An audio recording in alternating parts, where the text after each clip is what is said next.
Halo guys, sebelum lanjut jangan lupa subrek. Long Hao Shen juga melihat ke arahnya.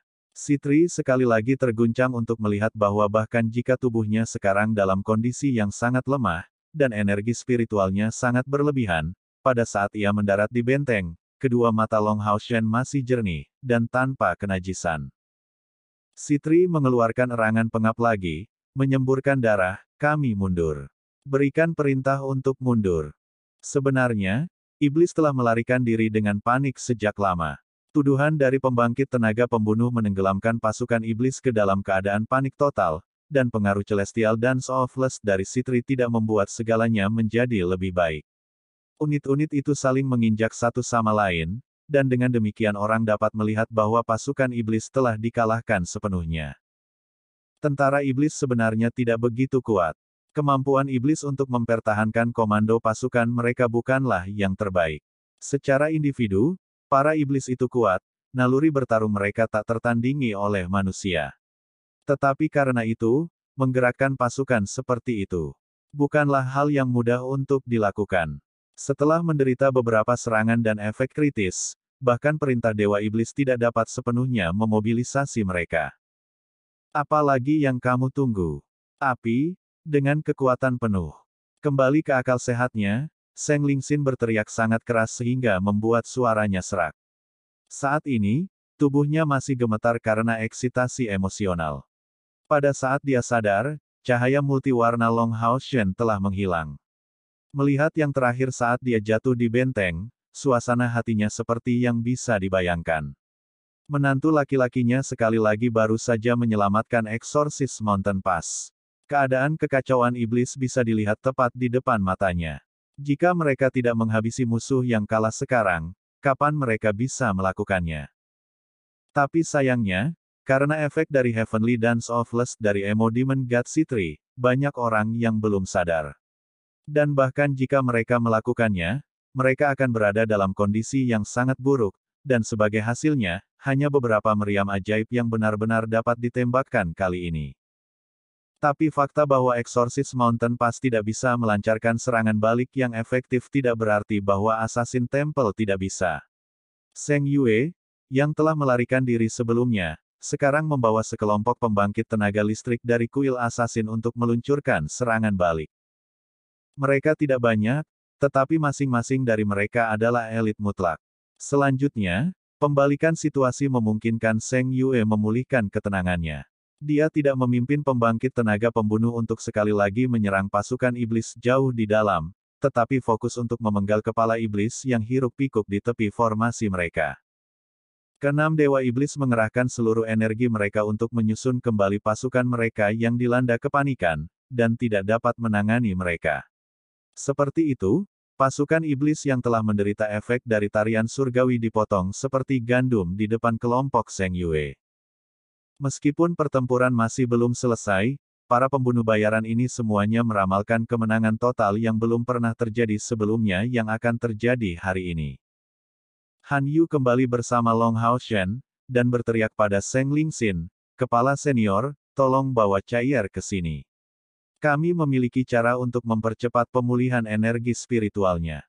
Sekarang setelah situasi umum diselesaikan, yang tersisa untuk dilakukan oleh Exorcist Mountain Pass adalah membantu yang sekarat dan yang terluka. Seng Lingxin bergegas untuk bergabung dengan sisi Lan Yanyu dan membawa Chai'er yang setengah sadar di samping Long Hao Shen. Meski dalam kondisi yang sangat lemah, kondisi mentalnya masih baik-baik saja. Melihat gumpalan darah mengalir di sudut bibirnya, dia tidak bisa menahan diri untuk tidak memeluknya dengan tatapan lembut di matanya.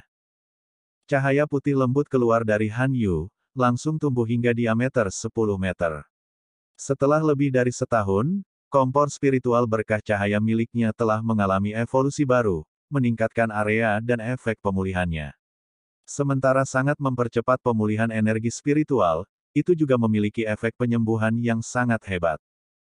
Dan karena konsumsi Han Yu dari pertempuran sebelumnya tidak parah, ia segera menggunakan mantra penyembuhan pada Chai'er untuk menangani cerukan tubuhnya. Kemampuan berkah cahaya secara alami tidak hanya mempengaruhi Long Hao Shen dan Chai'er. Star King dan Seng Lingxin, serta Han Yu dan para prajurit dan perwira di dekatnya semuanya juga diselimuti. Seng Lingxin merasakan perubahan energi spiritual internalnya, diam-diam penuh kejutan. Apakah itu kekuatan kompor spiritual? Tapi kompor spiritual macam apa itu? Dalam ingatannya, tidak ada tungku spiritual elemen ringan seperti itu. Kemampuan pemulihan yang begitu besar sudah cukup untuk menandingi kompor spiritual tingkat pertama. Sepertinya saya benar-benar ketinggalan zaman. Anak-anak muda saat ini sudah mencapai tingkat kekuatan seperti itu. Di bawah pengaruh kompor spiritual berkah cahaya, kondisi Long Hao Shen yang melemah kembali normal. Keadaan Star King juga sangat membaik.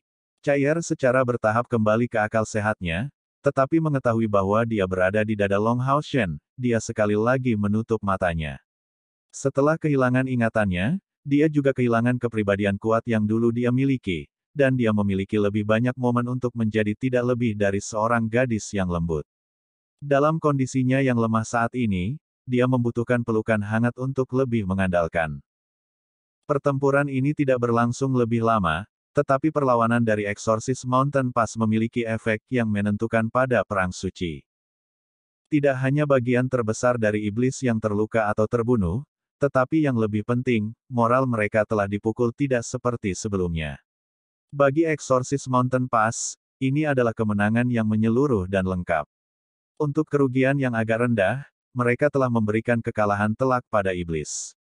Menambahkan lebih lanjut kematian berturut-turut dari dua dewa iblis, posisi inferior Exorcist Mountain Pass akhirnya mendapatkan perubahan kualitatif, mengirimkan pesan bahwa mereka tidak perlu takut akan serangan habis-habisan seperti itu. Setelah lebih dari 1 jam, pasukan iblis akhirnya selesai mundur, dan di depan Exorcist Mountain Pass hanya mayat iblis yang tersisa. Para prajurit yang memiliki kekuatan untuk itu diperintahkan oleh Seng Lingxin untuk mengambil mayat dan menyapu bersih medan perang. Mayat iblis dikumpulkan, dan segera dibakar setelah kristal magis mereka diambil. Ini menghindari penyebaran wabah dari mayat-mayat ini sambil memotong salah satu sumber makanan iblis. Setelah pekerjaan berkumpul sampai malam, mereka akhirnya selesai dengan pertempuran itu. Jauh di sana, pasukan iblis yang telah berkumpul bahkan tidak memiliki banyak tenda dan perbekalan yang tersisa. Persediaan mereka sangat langka sehingga benar-benar menjadi pemandangan yang menyedihkan untuk dilihat. Ini adalah kemenangan yang menentukan, yang membawa peningkatan moral para prajurit yang belum pernah terjadi sebelumnya. Yang lemah dan terluka dengan cepat pulih, dan sejumlah besar kristal magis ditawarkan sebagai persediaan untuk meriam ajaib untuk mendapatkan kembali kekuatan penghancurnya. Dalam waktu setengah tahun berikutnya, Exorcist Mountain Pass terus bertahan melawan ancaman iblis. Seng Yue secara pribadi memerintahkan para elit dari kuil assassin beberapa kali berturut-turut untuk serangan malam melawan iblis, mundur setiap kali hanya setelah beberapa serangan. Meskipun kerusakan yang ditimbulkan pada iblis tidak banyak, kehancuran tenda dan unit mereka membuat mereka gelisah. Dengan kekurangan sumber daya di belakang, dan dengan para prajurit yang sama sekali tidak memiliki moral, Sitri tidak punya pilihan selain memerintahkan seluruh pasukan mereka untuk mundur 25 km lagi, untuk memisahkan diri dari Exorcist Mountain Pass. Juga, pada saat ini datang kumpulan semua persediaan baru serta 30.000 tentara lagi ke Exorcist Mountain Pass sebagai bala bantuan, memberikan nafas baru ke Exorcist Mountain Pass, untuk meminjam kata-kata Seng Yue. Dalam situasi saat ini, Exorcist Mountain Pass tidak akan memiliki masalah dengan pertahanan selama beberapa tahun lagi. Selanjutnya, mereka sekarang bisa melancarkan serangan balik terhadap iblis kapan saja.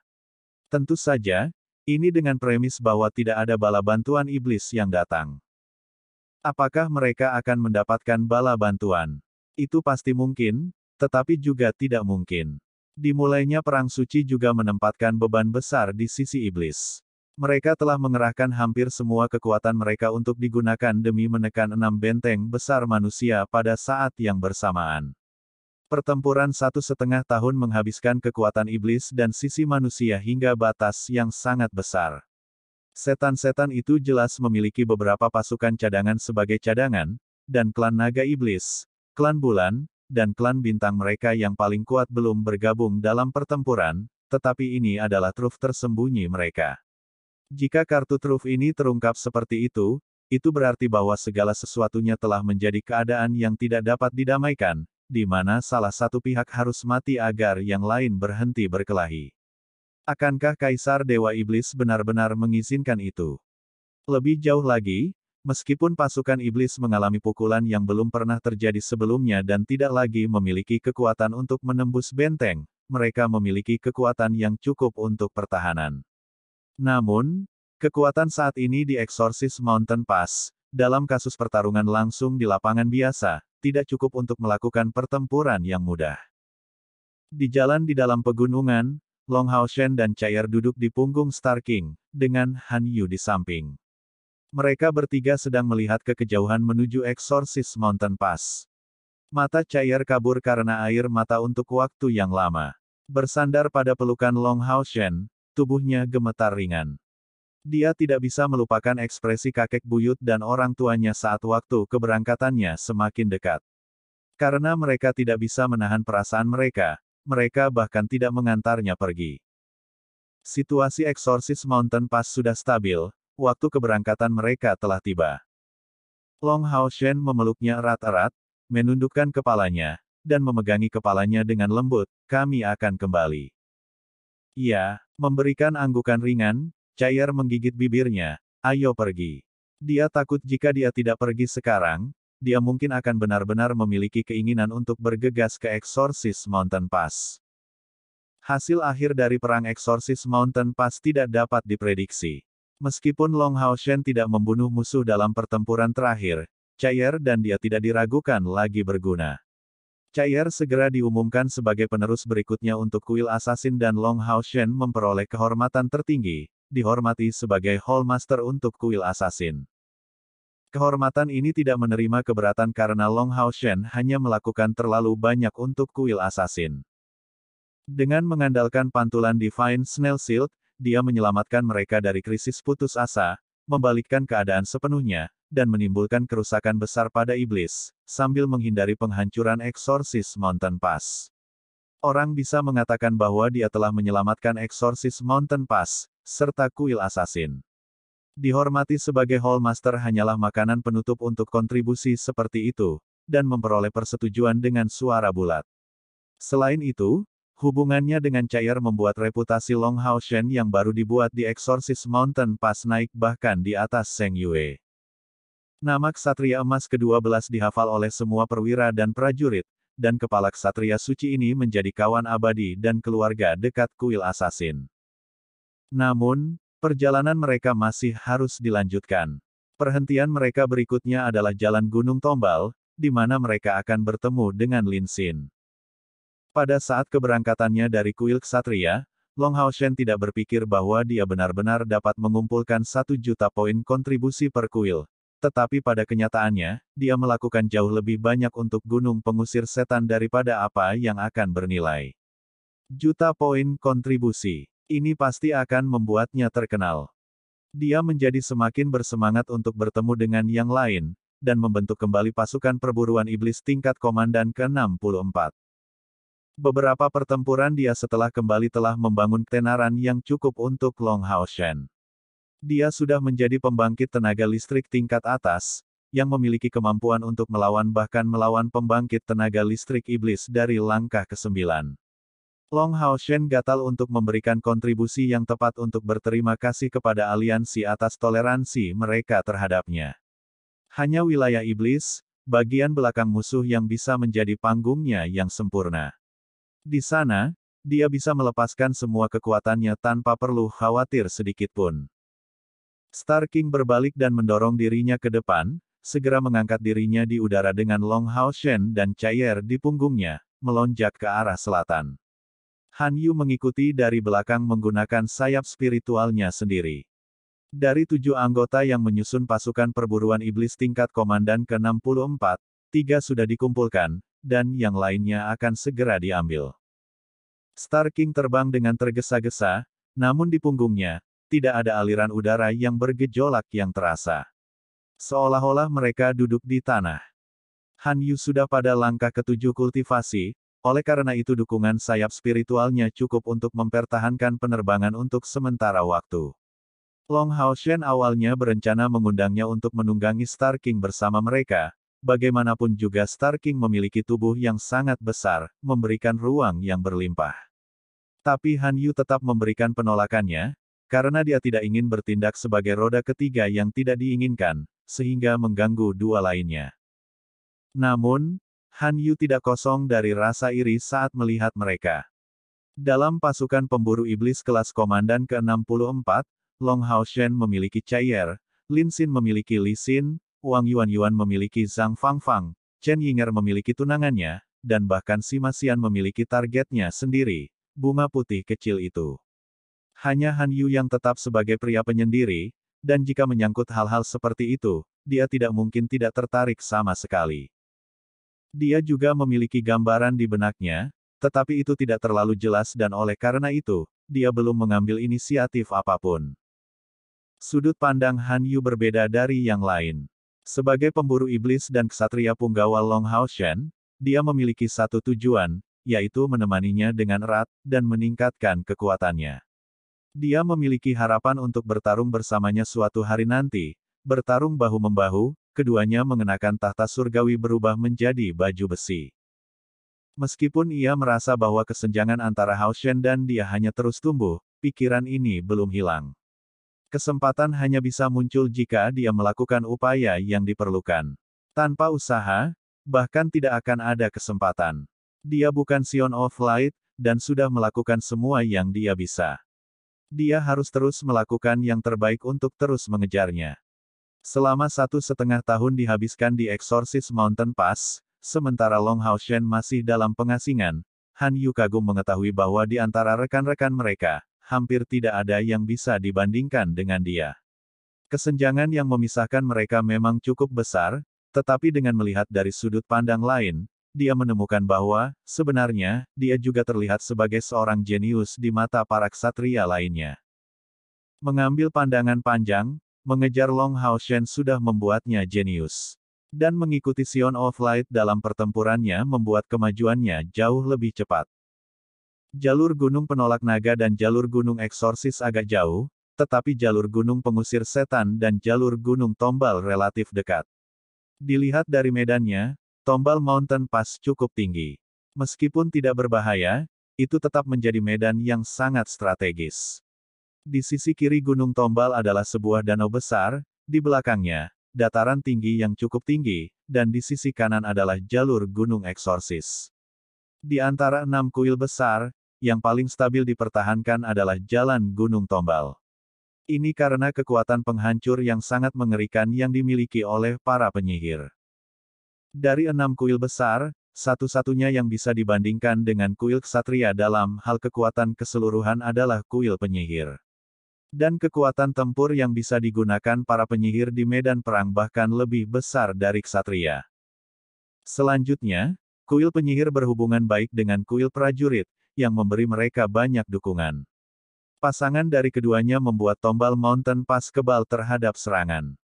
Selama lebih dari 1 tahun Perang Suci, Jalan Gunung Tombal telah menerima bantuan paling sedikit dari aliansi. Mengandalkan kekuatan serangan mereka yang kuat, mereka tidak membiarkan iblis banyak menyerang benteng mereka. Pasukan iblis di depan Jalan Gunung Tombal juga sangat kuat. 8 dewa iblis mereka dipimpin oleh Marbas, peringkat kelima, dan meskipun pengaturan pasukan mereka tidak sebanding dengan apa yang mereka miliki saat melawan kuil ksatria, jangan lupakan faktor lingkungan di daerah itu. Masalah ini tidak ada di sini.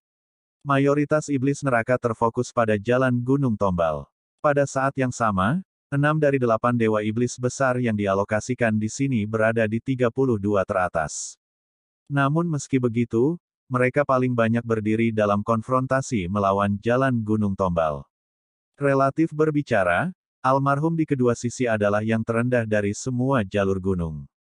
Berkali-kali, sihir baru saja ditembakkan, tanpa ada yang benar-benar menembus pertahanan lawan. Setelah 2 hari penerbangan, kelompok Long Haoshen ini sudah memiliki Gunung Tombal Pass jauh terlihat. Saat melihat ke bawah dari atas, hal pertama yang terlihat adalah danau raksasa di samping celah gunung. Airnya tampak jernih, memantulkan sinar matahari dan menghasilkan efek cahaya yang menyilaukan. Jalur Gunung Tombal mencakup area yang sangat luas, setidaknya 3 kali luas jalur gunung pengusir setan. Lebar dan kekokohan benteng sangat berbeda bahkan dari jauh. Selanjutnya, saat memasuki area ini, Long Hao Shen dapat dengan jelas merasakan bahwa gelombang esensi magis jauh lebih intens daripada biasanya. Dia tidak tahu mengapa, tapi ini adalah lingkungan yang optimal untuk para penyihir. Selain itu, tidak ada esensi kegelapan, oleh karena itu tidak akan mudah bagi iblis untuk tinggal di sini. Han Yu memberitahu Long Hao Shen, "Bos, saat kita berada di kuil ksatria, aku mendengar bahwa jalur Gunung Tombal adalah sisi dengan kekuatan pertahanan terbesar. Hanya saja, karena kuil penyihir sangat mementingkan menjaga kekuatan mereka, mereka tidak bersedia mengirim banyak penyihir sebagai bala bantuan untuk kuil lainnya. Sebenarnya, mereka memiliki banyak cadangan daya yang tidak terpakai. Mereka mendapat banyak kritik dari aliansi tentang hal ini." Hah? Long Hao Shen menatap Han Yu dengan sedikit terkejut. Perang suci mempengaruhi semua umat manusia. Mungkinkah kuil penyihir benar-benar masih menunjukkan keterikatan pada pelestarian mereka sendiri? Long Hao Shen bertanya dengan beberapa keraguan. Han Yu menjawab, "Sebenarnya, kuil penyihir tidak bisa disalahkan. Membesarkan seorang penyihir membutuhkan konsumsi sumber daya terbesar di antara semua panggilan. Itu terutama kasus untuk penyihir tingkat tinggi. Masing-masing dari mereka adalah sumber daya yang sangat berharga untuk kuil penyihir. Oleh karena itu, mereka hanya mendukung kuil prajurit di dekatnya. Bantuan yang mereka kirim ke 4 kuil lainnya agak rendah." Meskipun Han Yu tidak mengatakannya dengan sangat jelas, Long Hao Shen samar-samar memahami makna yang tersembunyi di balik kata-katanya. Hubungan antara kuil ksatria dan kuil penyihir tidak terlalu harmonis. Bagaimanapun, keduanya selalu bersaing untuk memimpin 6 kuil besar. Selama beberapa tahun terakhir, kuil penyihir selalu berada di posisi kedua, tetapi sama sekali tidak yakin dengan peringkat ini. Dalam hal kekuatan komprehensif, kuil penyihir sebenarnya melampaui kuil ksatria dalam banyak aspek. Hanya saja, karena kuil ksatria memiliki 6 alat suci yang disebut tahta suci, dan bahwa ketiga ksatria surgawi bukanlah lawan yang bisa dihadapi penyihir manapun, status mereka sedikit tertinggal di belakang kuil penyihir. Tentu saja, truf tersembunyi kuil ksatria jauh lebih banyak daripada kuil penyihir. Sejak dimulainya Perang Suci, mereka telah mengirim lebih banyak bala bantuan ke 5 kuil lainnya. Tentu saja, mereka juga tidak mengirim banyak bala bantuan ke kuil penyihir. Dari awal hingga akhir, mereka berdua berada dalam pertarungan kekuasaan yang samar. Setelah beberapa tahun berlalu, kontes peringkat di Temple Alliance akan segera dimulai. Ini adalah kontes yang paling penting untuk aliansi, ditempatkan bahkan di atas kompetisi seleksi pasukan pemburu iblis. Tapi siapa yang tahu jika kontes seperti itu bisa diadakan dalam keadaan seperti ini? Jika Perang Suci terus berlanjut, ini akan menjadi masalah yang sulit. Saat Long Hao Shen tenggelam dalam pikirannya, 3 sosok terbang ke arah mereka seperti sambaran petir. Kelompok Long Hao Shen yang terdiri dari 3 orang tiba dari belakang jalan Gunung Tombal, dan tidak benar-benar menyembunyikan kehadiran mereka. Jelas mereka akan ditemukan oleh pasukan jalan Gunung Tombal. 3 sosok dengan sangat cepat datang di depan mereka. Mereka adalah 3 penyihir, dan sebagai sayap spiritual di belakang punggung mereka terbukti, pembangkit tenaga listrik dari kuil penyihir, mencapai setidaknya langkah ke-6. Ketiganya mengenakan gaun berwarna berbeda, dan penyihir yang memimpin mereka sangat muda, terlihat baru berusia sekitar 30 tahun. Tetapi sepasang sayap spiritual di punggungnya sangat lebar, membuktikan bahwa kultivasinya setidaknya pada langkah ke-7. Penyihir langkah ke-7 pada usia seperti itu jarang terlihat, dan lebih jauh lagi, penyihir ini jelas ahli dalam elemen cahaya, dengan wajah yang cukup tampan. Melihat Long Hao Shen, mengenakan Golden Foundation Armor, penyihir elemen ringan ini tidak bisa membantu tetapi memiliki sedikit permulaan. Secara khusus, setelah melihat Cair di sampingnya, ekspresinya menjadi luar biasa indah. Cair tidak hanya memiliki kecantikan yang mutlak, tetapi juga memiliki penampilan luar yang sangat khusus, sesuatu yang tidak dapat dibandingkan dengan gadis biasa. Ini adalah disposisi khusus yang dimiliki dewa pilihan, yang secara bertahap terbentuk saat Cair berlatih untuk menggunakan kompor spiritual samsara miliknya. Jika ingatannya tidak hilang, sikap ini akan lebih terlihat, tetapi juga jauh lebih dingin. Salam, Ksatria Yayasan Emas. Bolehkah saya bertanya untuk apa kalian bertiga di sini? Penyihir cahaya dengan cepat mengalihkan pandangannya ke Long Hao Shen. Mengendarai Starlight Unicorn King dan mengenakan Golden Foundation Armor, dia tidak diragukan lagi adalah pemimpin dari ketiganya. Long Hao Shen tersenyum, salam. Kami sedang mencari teman. Sementara itu, jika Tombal Mountain Pass memiliki kebutuhan, kami bersedia memberikan bantuan terhadap serangan iblis.